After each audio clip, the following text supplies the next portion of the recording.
नमस्कार। वर्णात्मक शोध विधि के अंतर्गत अगर हम बात करें तो सहसंबंध विधि बहुत ही एक कह सकते हैं कि पॉपुलर एक विधि है जिसको बहुत ही ईजिली हम अध्ययन कर सकते हैं।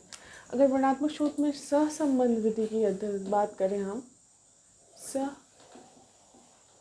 सहसंबंध विधि, सहसंबंध मतलब कोरिलेशन। कोरिलेशन में आपको पता है कि कह सकते हैं कि अगर किसी एक चीज़ का प्रभाव दूसरी चीज़ से देखा जाए उसमें क्या संबंध है।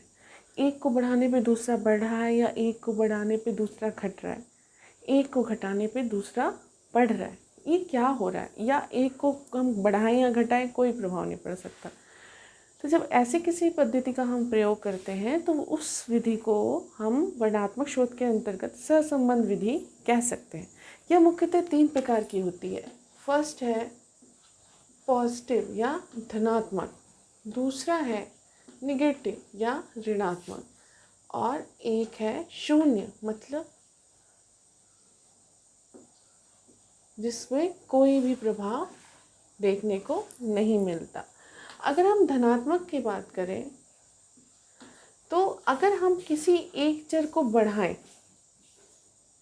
सपोज दैट हम अगर पुनर्बलन बढ़ा रहे हैं और हमारा जो प्रतिफल मिल रहा है, अधिगम का जो रिजल्ट मिल रहा है वो बढ़ रहा है, या हम पुनर्बलन को घटा दें और हमारा प्रतिफल क्या हो रहा है, घट रहा है। इसके अलावा भी कई एग्जाम्पल है कि हम एक चीज़ को बढ़ाएं दूसरी चीज़ भी बढ़े, मतलब उसका धनात्मक प्रभाव देखें, या एक चीज़ को घटाएं तो दूसरी पे भी वही प्रभाव पड़े कि वो भी घट जाए।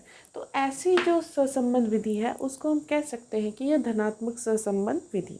इसके ही अपोजिट में देखेंगे अगर हम, तो अगर हम एक चीज़ को बढ़ाएं और दूसरी चीज़ घट जाए, जैसे हम अभ्यास बढ़ाएं और जो हमारा आलस्य है पढ़ाई के प्रति या अरुचि है वो घट जाए, या हम अभ्यास को घटा दें तो हमारा जो कंटेंट के प्रति अरुचि है वो बढ़ जाए, मतलब अपोजिट डायरेक्शन में अगर दोनों जाते हैं तो उसको हम ऋणात्मक सहसंबंध विधि कह सकते हैं।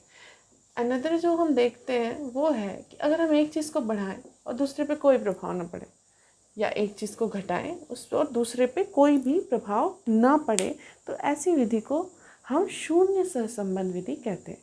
बहुत ही ईजी है, इसको हम ईजिली यूज़ भी करते हैं। और कई बार हम लोग जब मल्टी डिसिप्लिनरी रिसर्च को यूज़ करते हैं तो कहीं ना कहीं हम एक का प्रभाव दूसरे पे देखते हैं, और हमें ये परिकल्पना बनाने में भी बहुत ही मददगार होता है।